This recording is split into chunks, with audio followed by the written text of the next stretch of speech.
Welcome to the Blue Ridge Baptist Church YouTube channel. It's brought to you by the folks here at Blue Ridge Baptist Church, and we pray you receive a special blessing while spending the time here with us. And to God be the glory. 30 minutes. Well, we'll just have to pack it all in as fast as we can. If you have a question, just raise your hand or just interrupt me. You don't have to wait for a particular time for me to deal with any particular question. If I'm talking about something and you have a question about it, just let me know. But let me kind of give you an overview of what VAIB is about. This ministry started back in 1977. And it was because there were some issues that some pastors saw that were encroaching into what we would consider religious liberty areas. Christian schools were being started in the 70s in a pretty big way by many independent Baptist churches. There was a pushback by the state against that. And one of the other areas was daycares. Back in the past, all the daycares had to have a license, but daycares were not interfered with in what they taught to children. They were concerned mostly about the safety and well-being of children. Now, this is where you got to understand. The state has a compelling interest to protect the lives of people. And children being a vulnerable population, they want to protect them. But because of how some things change in the state, one way things change is by passing legislation or laws at the General Assembly. Another area is called the regulatory process, and that's the process where regulations that actually put laws into effect, those things can also be changed without having a bill, without having legislation. And sometimes those changes, we feel like, go beyond what the intent of what law says. So we have to push back on that. Well, they passed regulation that was going to say that every daycare had to be licensed to function in the state of Virginia, and they could not teach children that they were sinners, that there's a hell. You couldn't teach the Bible. That was flat out what they said. The state just said you couldn't do it. Now, anytime changes like this happen, there's a period of time before it gets put into place. And so when we found out about that, now I say I was not in place at that time. My predecessor was. Actually, my predecessor wasn't even in place. Dr. Knapp wasn't even in place because this is back in the 70s. Dr. Knapp didn't come on the scene until the early 80s. So everything in that time was being done by pastors. Just the pastors. And they felt like they needed to do something. And you can do several things. What are some things you can do? You can protest. You can go march out in front of some place. You can get petitions done. You can just say no. Now, as a pastor, you can just say no, but if the state says this is what you got to do, you say I'm not going to do it, then you probably will get arrested or you'll get fined or something else painful will happen. And so the pastors at that time, in particular the pastor that started this organization, Dr. John Halsey, who's no longer with us, he said, could we create a new type of daycare which is religious in nature and they can teach whatever they want? We only have to follow the health and safety guidelines. And that's where they came up with the idea of getting a bill passed to create this new type of daycare, religious exempt daycares. About 6 states have religious exempt daycares from my studies. This is what they did. Now, folks, this is back in the late 70s. There were few Republicans or conservatives, what we would call conservatives in that nature, because the political landscape hadn't changed a whole lot. There were a lot of Democrats that were pro-life, pro-church, pro-sensible values. But how they did fiscal acts, how they carried out the business of certain areas was different between Republicans and Democrats. So they got a Democrat to carry this bill from down in the Roanoke area. I found out he's still alive. And he's something. He's something. I don't think he'd come to our church, come to this church, but he's something. But he got this bill passed. And it took a lot of work. Actually, it took 2 years before we got the bill passed, 2 or 3 years, because you don't normally get new things fixed just like that. Okay? So we got the bill passed.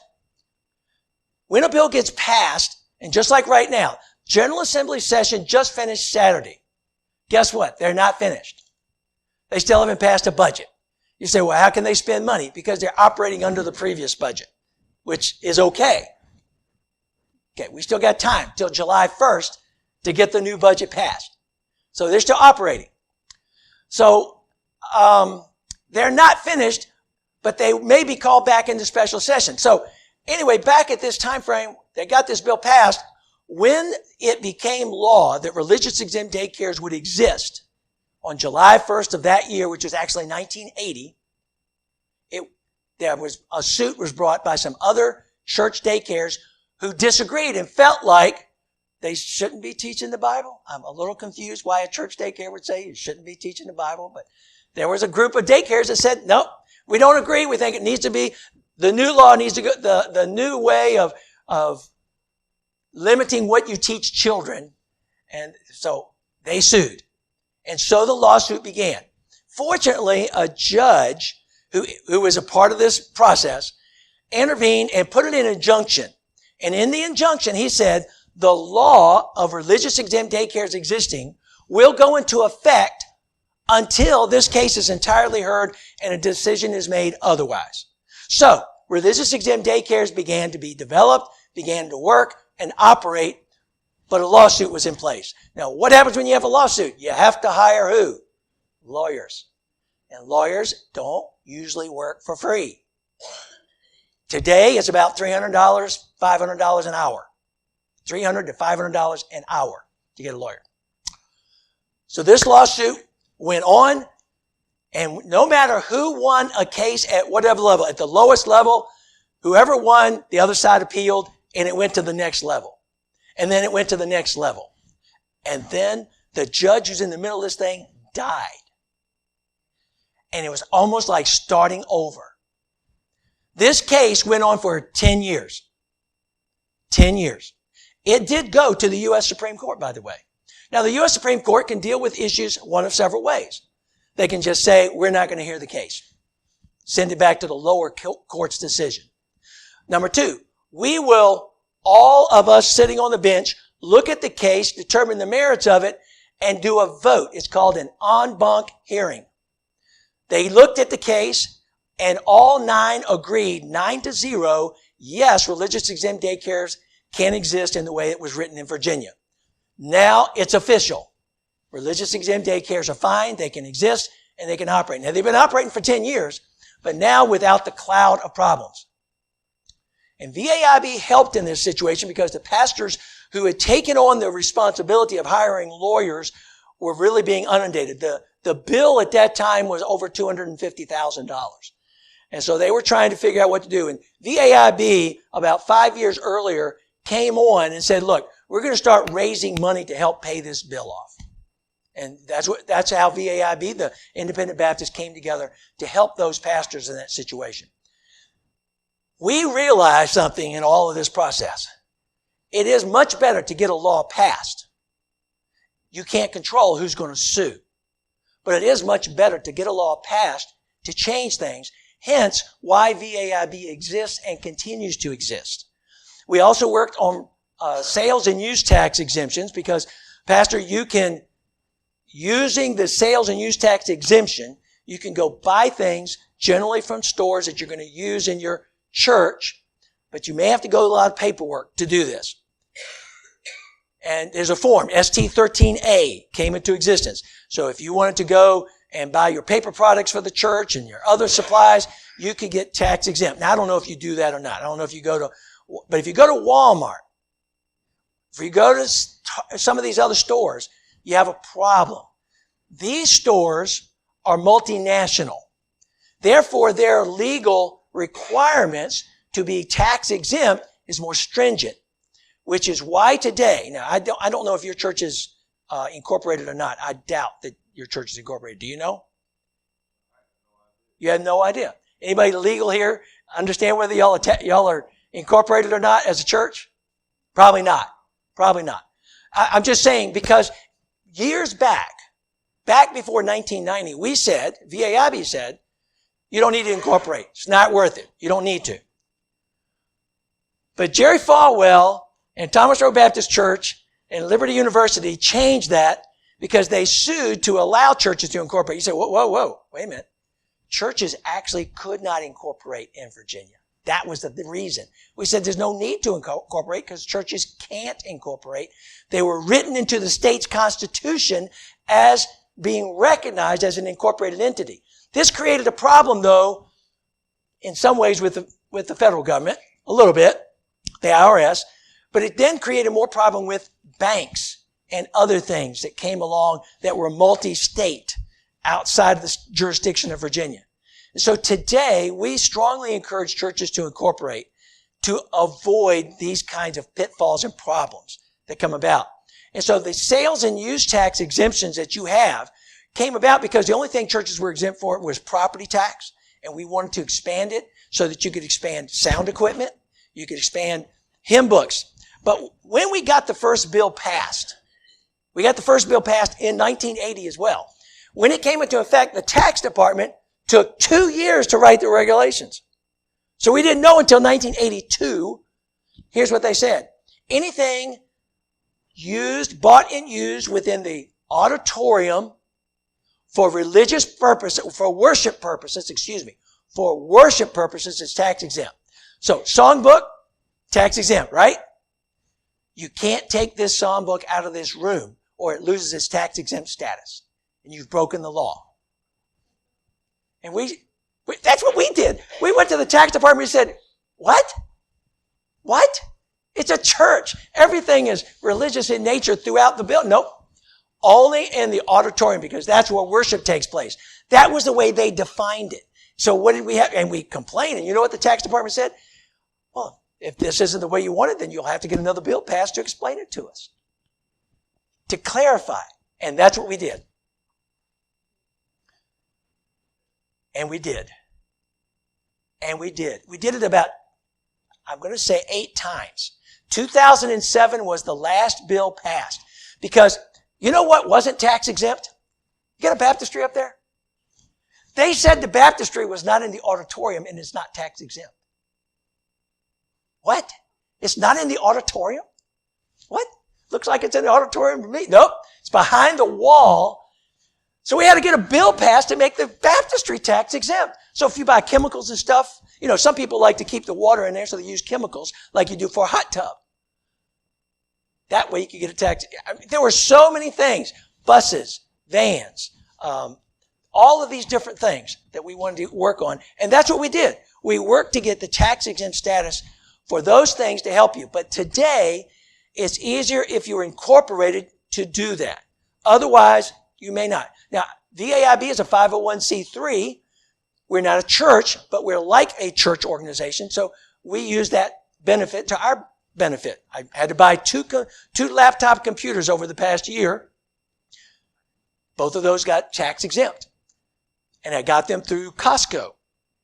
But to get signed up for Costco's tax exempt, you have to fill out paperwork. It has to be submitted to corporate. Corporate has to approve it. So you've got to show that you are actually a tax exempt entity. I had a church 5 years ago call me and they had a problem. Their credit card that they had been using for years through their bank that they had been using for 30 years was canceled because they were not incorporated, because they couldn't prove that they were a church. You say, well, we've been around this long. They want to see paperwork, official paperwork that's been filed with the localities, with somebody in the Department of Government that can verify you're a church. That's why they do that. So these are the kind of things I look out for. And when I go to the General Assembly, what could touch a church? What could touch your religious liberties? And those are the things that VAIB works on. So we work on educational areas as well as church areas. Some churches have cemeteries. Oh, is that a headache? Oh, church cemeteries can be a real problem.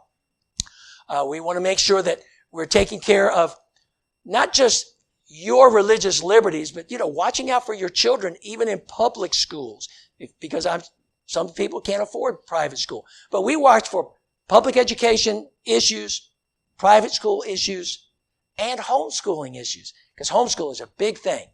And it's a real benefit to some people. Some like to do that.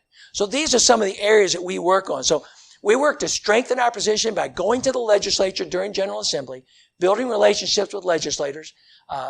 I would say 80% of the legislators I know well enough to have a good conversation with. Probably 50% I know very well. And we are able to work with them, and we appreciate that. We work to educate you by having meetings like this, and also through our website. We do have a website, VAIB.org, and we ask that if you're interested in knowing what's going on with our work, sign up for emails.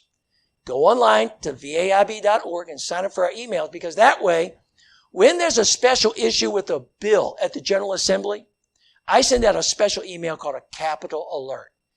That capital alert allows you to send a message to your legislator. And it's an all-encompassing system. You're going to have to put in your address, your email, your address, and then it will pull up who your legislator is for that particular message. This year, how many of you did anybody in here get any capital alerts or respond? Brother Rhodes, I know you have been. If you're interested, you ought to sign up, because it is a quick, easy way to sign up. One of the biggest concerns we had this year was changing the Constitution regarding marriage. Now, I know what the U.S. Supreme Court did. I understand what they did and why they did it. It had nothing to do with religious values on why they approved same-sex marriage. But they're absolutely wrong in doing it. They were absolutely wrong. That it's not their place to do that. But what they were doing is they were, for tax purposes, everybody in every state had always identified and recognized another state's marriage. And when same-sex marriage began coming along and states began to say no, the U.S. Supreme Court says, no, this has been a long-standing policy of states recognizing other states' marriages. You can't say no. That's what the issue was about. It had nothing to do with religion. What we say is, don't make us as a church have to go against our doctrinal beliefs on marriage. We need to be able to stand on it, support it, uphold it. And right now, our state has stayed out of it in that. Even in the Values Act, the Virginia Values Act, which passed in 2020, 2 years ago, there were protections in 3 areas saying, for this area, churches are not considered to have to follow this. In other words, we can discriminate. We can discriminate. You can discriminate who becomes a church member. You can discriminate if you had a Christian school or other ministry. You can discriminate who you hire and fire. You can discriminate how you bring in a pastor. You can discriminate what marriages you do and do not carry out in your church. That's all still in place. Nothing was changed. Now, I've heard arguments on both sides of this. Those things are in place. But here's the thing. Here's the caveat. Those things are in place and you are protected until somebody brings a lawsuit and a judge says something else. You understand? Because we got judges out there who just don't seem to understand they need to stay with the law. They need to interpret the law, not put in their personal opinion. Okay. Now, I'm sure my wife is having a heart attack here because she's saying, why are you saying stupid? You shouldn't say stupid. I know I shouldn't say stupid. I understand, but I'm talking to friends here. And I know y'all understand what I'm saying, and I know how you feel. Okay? I know how you feel. But judges out there can do things and mess things up. And for a case to go to the U.S. Supreme Court, which is fine, takes a minimum of 5 years. And like with our case, it took 10 years. You don't want to go down that road. It's costly. It's painful. But that's why we try to work within the government. So, what I do is keep you involved. Sign up for our emails. That way you can be involved. Now you might say, you might wonder, how many bills do you work on? Well, let me stop right there. Stop for a minute. Are there any questions on anything I've covered so far? What time do I need to stop? Quarter till? 20 till. Anybody got any questions so far? No questions. Okay, well, yes, ma'am.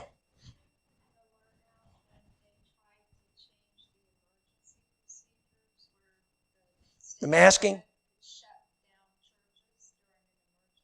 I did not, because that bill was moving through. If I realize that a bill is moving through without a problem, sometimes I don't send out capital alerts. And that bill, which was SB 4, Senate Bill 4, put in by Dave Suderline down this way, Senator Suderline.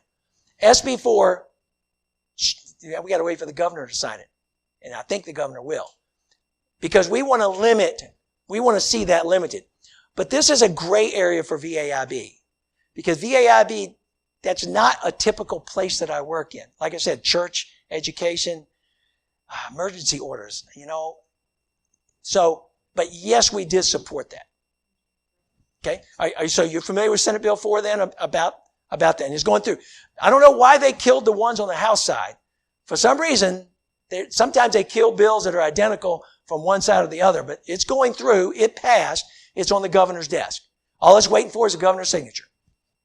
So we're good. And by the way, the bills for changing the Constitution, to change the Constitution, it actually takes 2 years. The bill has to pass in the identical form twice.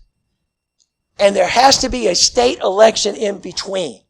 So basically you have to introduce the bill in an odd year, and it has to pass in the even year before it can go to the people to be voted on. By the way, a constitutional amendment, even though that bill could have passed, still has to be voted on by the people of the Commonwealth before it becomes actual change. So it's a big process to change the Constitution. But fortunately, we killed those bills. I should say we. The bills were stopped. I appreciate the House. Good man, right down the road here, Chris Head, down in Roanoke area. Chris Head, he's the chairman of the House Privileges and Elections that hears bills dealing with constitutional amendments. They had the votes, folks. The House had the votes. And they were going to stop them. Now, they allowed testimony, and it got pretty heated, but that's okay. I spoke out against the bills as well, because the language in the bills was way too broad and too crazy. It would have allowed polygamous marriages. It would have allowed all kinds of weird interpretations. And you don't want to give a judge opportunity to give any weird interpretations. Make the language specific. So those bills were stopped. The Constitution stays as it is with marriage between one man and one woman.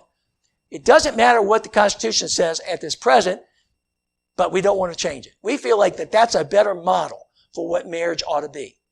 So those bills were stopped.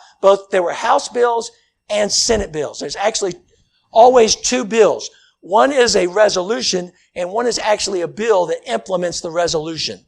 So a little bit of complicated process, but it's not too bad. So those are stopped. Those are gone. In fact, of most of the things that I cover, I try to make a copy for myself. I do a spreadsheet. Okay? Now you see the spreadsheet? That's pretty, isn't it? Isn't that pretty? You know what red represents? That bill is dead. So these are bills. Now, I don't speak to every bill, okay? But because if a bill has a potential of affecting the areas of my concern for the churches and for education, I cover them. There was a ton of education bills that Republicans put in that I knew were not going to pass because they were going to be killed in the Senate, which is what happened. Some of them got killed in the House.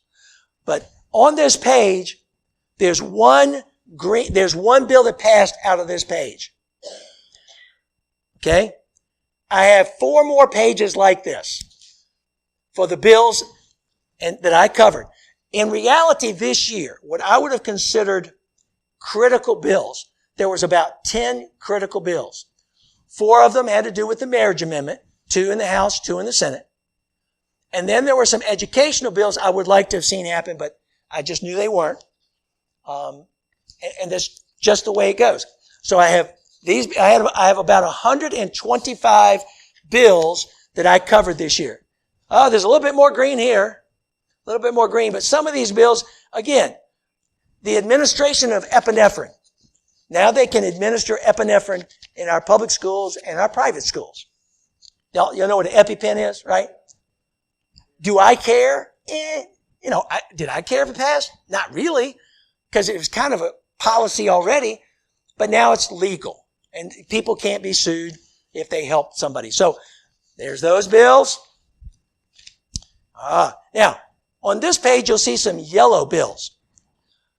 One unusual thing that can happen in even years is that some bills can be carried over to next year to work on.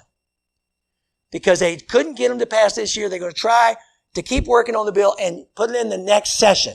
It's called a carryover bill. One bill that got carried over that we were really still very concerned about has to do with marijuana. They want to set up a retail market for marijuana.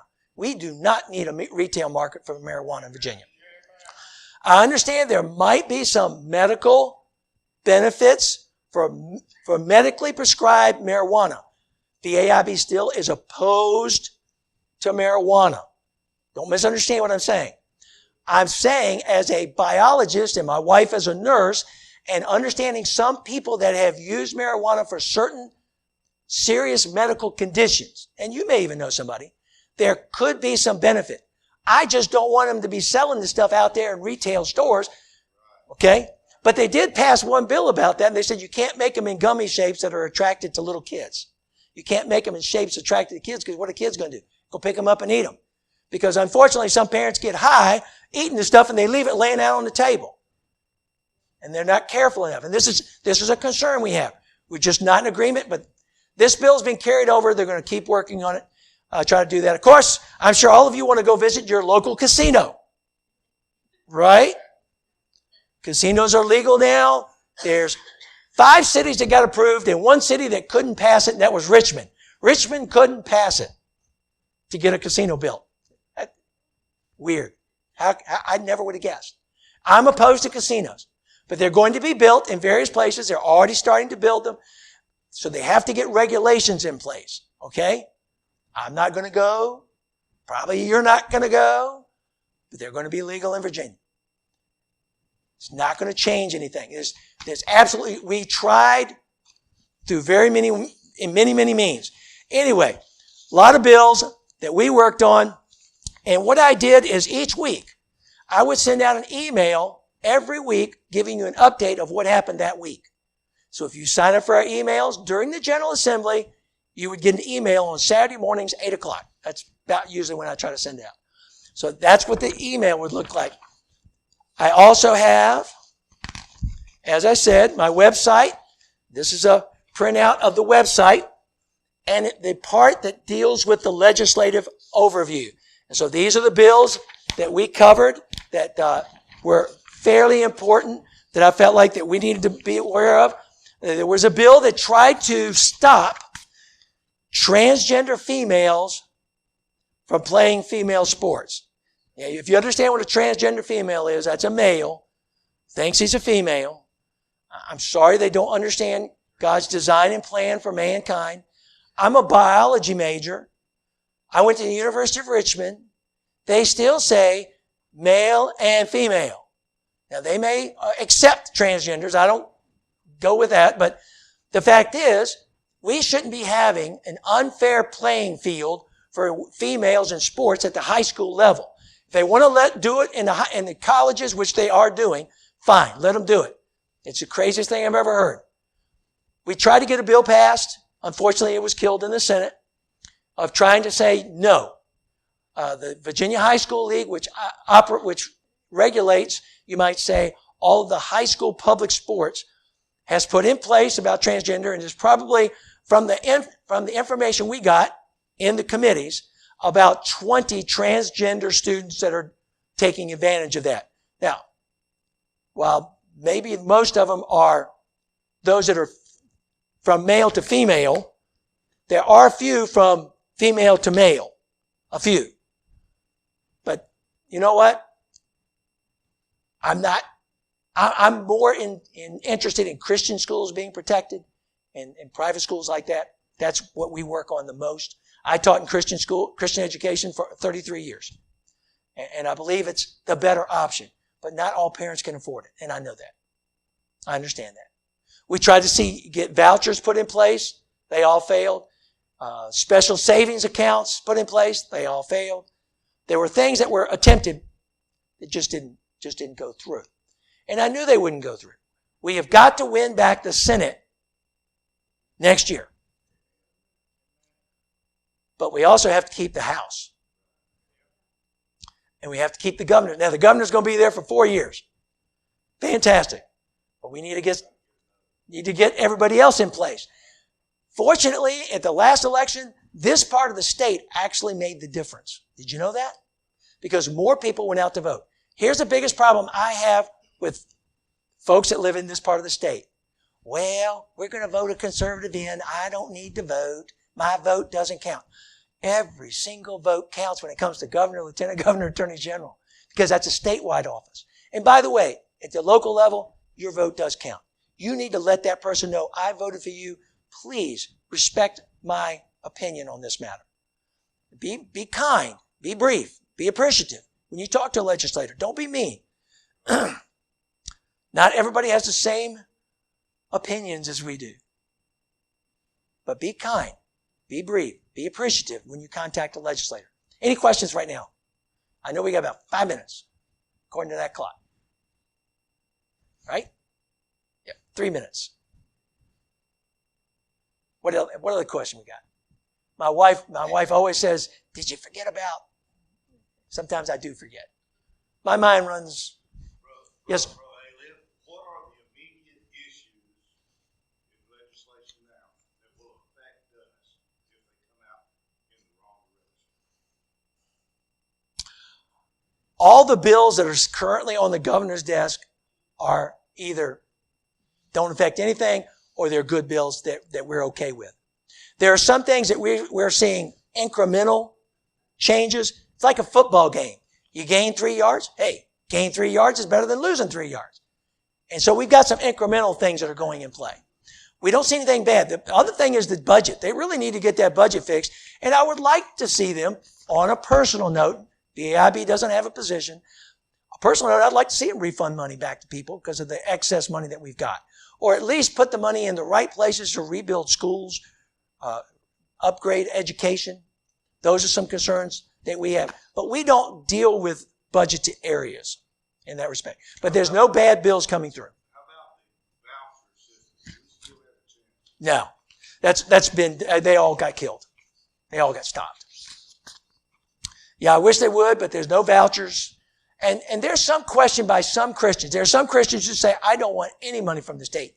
My feeling is, fine, then don't take it. But others that do want to take it, let's make it available.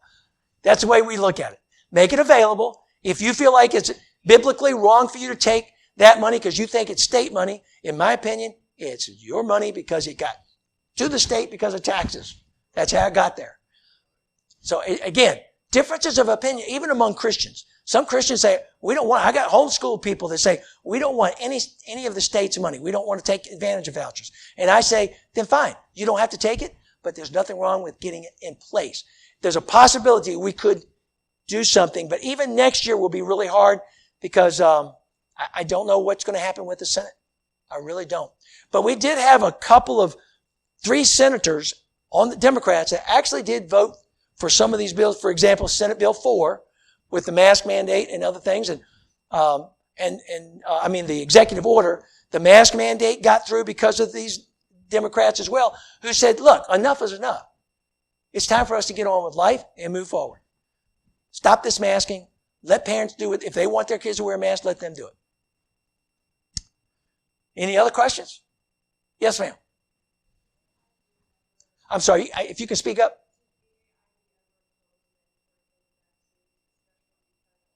Opposed on vaccines? Our position has been this. It should be an individual's freedom of choice. That's our position. And there were some bills that did go through that we did speak on that failed. Yes. Part of the problem that we're running into is the Supreme Court precedent that has been ongoing for a long period of time. It just depends on the nature of the emergency. But yes, we believe vaccinations. I don't care what vaccination. It's your choice. You should not be mandated. But that's one of those gray areas for us as well. Well, I appreciate it. If you have any other questions, please see me. I'd be glad to answer whatever questions I can.